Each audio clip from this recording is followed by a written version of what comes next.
नमस्कार विद्यार्थी मित्रों, आज हम पढ़ेंगे हिंदी में इकाई 3 सच्चा हीरा। तो प्रस्तुत कहानी में व्यक्ति के ज्ञान के साथ साथ उसके कर्म को भी महत्व दिया गया है। अच्छा ज्ञान अच्छी बात है, लेकिन वह आचरण में नहीं है तो निरर्थक है। इस बात को रोचक तरीके से प्रस्तुत किया गया है। सूर्य अस्त हो रहा है। पक्षी चहचहाते हुए अपने अपने नीड की ओर आ रहे थे। पक्षी चहचहाते यानी कि पक्षियों का बोलना, जिसे चहकना भी कहते हैं, जो पक्षियों बोलते बोलते अपने नीड यानी अपने घोंसलों की ओर आ रहे थे। गांव की कुछ स्त्रियां थीं जो पानी भरने के लिए घड़े लेकर कुएं की ओर चल पड़ी। पानी भरकर कुछ स्त्रियां तो अपने घरों को लौट गई, परंतु उनमें से 4 कुएं की पक्की जगह पर बैठकर आपस में इधर उधर की बातें करने लगी। जो कुछ स्त्रियां थी जो पानी भरकर अपने घरों पे लौट गई, लेकिन उनमें से 4 जो स्त्रियां थी जो कुएं की पक्की जगह यानी कि कुएं के चबूतरे पर बैठकर आपस में इधर उधर की बातें करने लगी। इधर उधर की बातें करना यानी कि गप्पे लगाना। तो वह कुएं के चबूतरे पर बैठकर गप्पे लगाने लगी। बातचीत करते करते बात बेटों पर आ पहुंची। उनमें से एक की उम्र सबसे बड़ी लग रही थी। तो वह कहने लगी कि भगवान सबको मेरे बेटे जैसा बेटा दे। मेरा बेटा है वो लाखों में एक है। लाखों में वो एक होना, जो मुहावरा है कि लाखों में एक होना तो विशिष्ट होना। उसका कंठ बहुत मधुर है। कंठ यानी कि गला, उसकी आवाज़ जो बहुत मधुर है। वह बहुत अच्छा गाता है और उसके गीत सुनकर कोयल और मैना भी चुप हो जाती है और लोग बड़े चाव से उसका गीत सुनते हैं। चाव से यानी कि उसकी लगन से उसका गीत सुनते हैं। उसकी बात सुनकर दूसरी स्त्री का मन हुआ कि वह भी अपने बेटे की प्रशंसा करे। प्रशंसा यानी कि तारीफ करे। तो पहली स्त्री की बात सुनी तो दूसरी स्त्री को भी मन हुआ यानी कि इच्छा हुई कि वे भी अपने बेटे की प्रशंसा करे। तो उसने पहली स्त्री से कहा कि मेरे बेटे की बराबरी कोई नहीं कर सकता। बराबरी यानी कि तुलना, मेरे बेटे की तुलना कोई नहीं कर सकता। वह बहुत ही शक्तिशाली यानी कि बलवान और बहादुर है। वह बड़े बड़े बहादुरों को भी पछाड़ देता है। पछाड़ देना यानी कि गिरा देना। वह बड़े बड़े बहादुरों को भी गिरा देता है। गिरा देना और हरा देना भी होता है, तो हरा देता है। वह आधुनिक युग का भीम है। आधुनिक यानी कि नवीन अर्वाचीन युग का भीम है। यह सब सुनकर तीसरी औरत भला कैसे चुप रहती।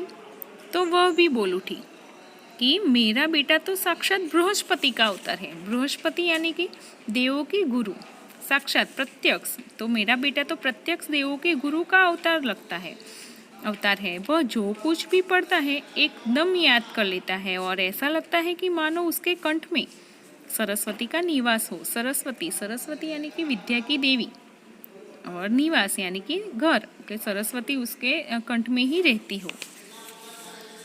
तीनों औरतों की बातें सुनकर चौथी स्त्री चुपचाप बैठी रही। उसने अपने बेटे के बारे में कुछ न कहा। तो पहली स्त्री ने उसे टोकते हुए कहा, टोकना यानी कि उसे रोकना, यानी कि उसके पूछताछ की कि क्यों बहन, तुम क्यों चुप हो? तुम भी तो अपने बेटे के बारे में कुछ तो बताओ। तो चौथी स्त्री ने बड़े ही सहज यानी कि सरल भाव से कहा कि मैं अपने बेटे की क्या प्रशंसा करूं, यानी कि मैं अपने बेटे की क्या तारीफ करूं। वह न तो गंधर्व सा गायक है, गंधर्व यानी कि देवलोक के गायक की तरह गायक है, गंधर्व सा गायक है, न भीम सा बलवान और न ही बृहस्पति सा बुद्धिमान। कुछ समय बाद जब वे सब घड़े सिर पर रखकर लौटने लगी, तभी किसी गीत का मधुर स्वर सुनाई पड़ा। तो वो स्वर सुनकर पहली स्त्री बोली, सुनो, मेरा हीरा गा रहा है। हीरा यानी कि यहाँ पे उसका अर्थ होगा अच्छा बेटा। वैसे तो हीरे का मतलब होता है नवरत्न, लेकिन यहाँ पे उसका अर्थ होता है अच्छा बेटा, कि सुनो मेरा अच्छा बेटा गा रहा है। तुम लोगों ने सुना? उसका कंठ कितना मधुर है। वह लड़का गीत गाता हुआ उसी रास्ते से निकल गया। उसने अपनी माँ की ओर कोई ध्यान नहीं दिया।